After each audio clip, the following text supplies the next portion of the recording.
बिस्मिल्लाहिर्रहमानिर्रहीम। मैं मोहम्मद अमीन। जिस तरह के हफ्ता इतवार पीर 3 दिन हॉस्पिटल च लंगर जाता है, माशाल्लाह 200 तो 250 बंदे का लंगर पकता, जिहदे च चंद मेरे भैन भरा मेरे नाल ने सेवियां पकाने लगे दुध वाली। मेरे को जी 3 पास करीब दुध है, 100 ग्राम सेवियां ने, 20 ग्राम बादाम है। माशाल्लाह जी सेवियां बरीक लैनियां ने। दुध पावांगे जी, सेवियां पावांगे, इन्हों उबाला देवांगे, चीनी का पावांगे जी असी। अच्छा जी सेवियां पावांगे हम असी ये साड़ियाँ हो गई बिल्कुल तैयार हो गई। अच्छा जी माशाल्लाह सेवियां असी अपने बोल के कढ़ लें जी। बाकी मैसेज है जी, चैनल देखा करो, लाइक कराया करो, सबसक्राइब कराया करो। अल्लाह खैर जी। दुध वालियां सेवियां देसी घ्यो के नाल पिस्ता काजू पा के, चांदी के वर्क जाफरान पा के जी, जिंदे वास्ते रहे। अल्लाह खैर जी, आमीन। बिस्मिल्लाहिर्रहमानिर्रहीम। मैं मोहम्मद अमीन। जिस तरह के हफ्ता इतवार पीर 3 दिन हॉस्पिटल च लंगर जाता है, माशाल्लाह 200 तो 250 बंदे का लंगर पकता, जिहदे च चंद मेरे भैन भरा मेरे नाल ने ते लंगर पकता है। अल्लाह ताला उन्होंने बहुत दे। उहदे नाल मुख्तलिफ किस्म दी मैं रेसिपियां दस रहा सिर्फ इस लंगर की खातर कि किसी न किसी तरीके नाल साडियां मूवियां वायरल होण, कोई 4 पैसे आउण ते असीं लंगर च मजीद इजाफा करिए। अज की पकाने लगे जी, अज बच्चों की फरमाइश से फिर सेवियां पकाने लगे दुध वालियां।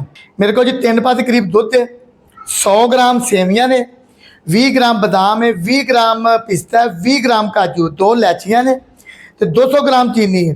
असी ये सिर्फ 100 ग्राम चीनी पानी है।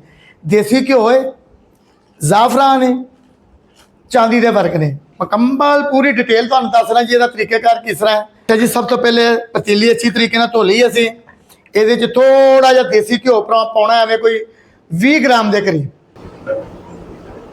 क्यों बाद बच्चे दुध वालियां सेवियां तो खा लेंदे ने, घ्यो का जायका बाज़कार बच्चों को नहीं पसंद आता। असी अपनी जरूरत के मुताबिक पाया जी घ्यो। अल्लाह खैर जी।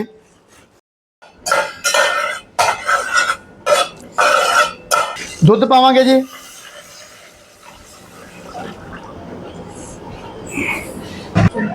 अच्छा जी इनू अच्छे तरीके असीं पकाना है। बिल्कुल इन्ना कि जरा ये पानी इन्हू खुशक करना है। दुध जरा मिसाल 3 पाए, साढ़े को 20 ग्राम या 100 ग्राम के करीब खुशक हो जाए।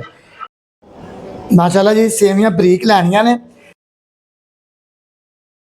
अच्छा जी माशाल्लाह पानी साडा गर्म हो गया, सेवियां पावांगे, इन्हों उबाला देवांगे अच्छे तरीके नाल। अच्छा जी माशाल्लाह सेवियां अच्छे तरीके नाल पकाना अजे नहीं हुई, उन्नी देर असी पिस्ता कट लीए। ये तुसी बर्तन जेडे ने ना देखना खराब ने, ना ना ना बिल्कुल बर्तन साफ होंगे ने। सेवियां तैयार हो गई देखें, इन्हों असी छान लीए, भुन लीए जिन्हों कहते हैं। माशाल्लाह देखें दुध पकन लग पिया, मलाई आ गई है, गाढ़ा होता जा रहा है। 1 कप चीनी का पावांगे जी असी, इन्हों अच्छे तरीके हिलावांगे। चंद दाने जाफरान, जाफरान ज़्यादा नहीं पाना, अगर अच्छा मिले तो इन्ने दाने बड़े ने। तो माशाल्लाह अदा देखें जाफरान की अपनी एक खुशबू है जी। जे हुई है कि जो कुछ भी है, जो कुछ भी है लंगर वास्ते अल्लाह के राह का काम है, लंगर का काम है। 4 तो 5 साल हो गए ने, जिन्नी देर जिंदगी है लंगर पकता रहेगा, जिन्नी देर तंदुरुस्ती सेहत है लंगर पकता रहेगा, जिन्नी देर तुहाडा तामन है लंगर पकता रहेगा। रेसिपियां दसांगा, चैनल नूं लाइक सबसक्राइब करके इस लंगर च शामिल हो जाओ। चंद भैन भरा मेरे नाल ने, चंद चले गए ने, कोई आंदा कोई जाता, चंद मेरे नाल जुड़े ने। ये नाल थले छोटे बच्चे कुरान पाक पढ़ते हैं, सुपारे पढ़ते हैं, जिंदे वास्ते रहे खुश रहे जी, आमीन। अच्छा जी सेवियां पावांगे हम असीं इहदे च।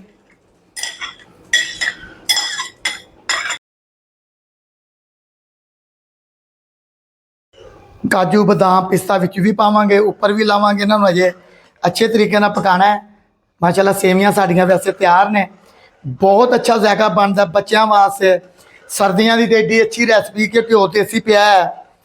माशाल्लाह तुसीं इहदे च खोया भी पा सकते हो। बस 2 मिनट होर पकाउण तो बाद जी असीं इहनूं कढ लेना है।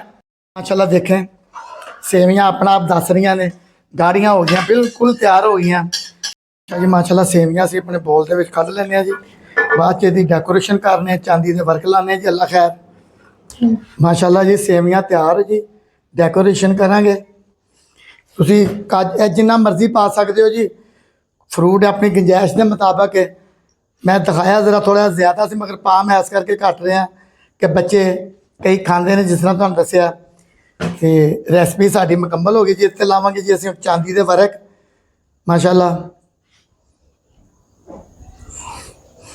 ਇਹ ਵੀ ਤੁਹਾਡੀ ਆਪਣੀ ਦਿਲ ਕਰਦਾ ਜਿੰਨੇ ਤੁਸੀਂ ਲਾ ਸਕਦੇ ਹੋ, ਇਹਦੇ 'ਚ ਕੋਈ ਨੁਕਸਾਨ ਨਹੀਂ, ਮਾਸ਼ਾਅੱਲਾ।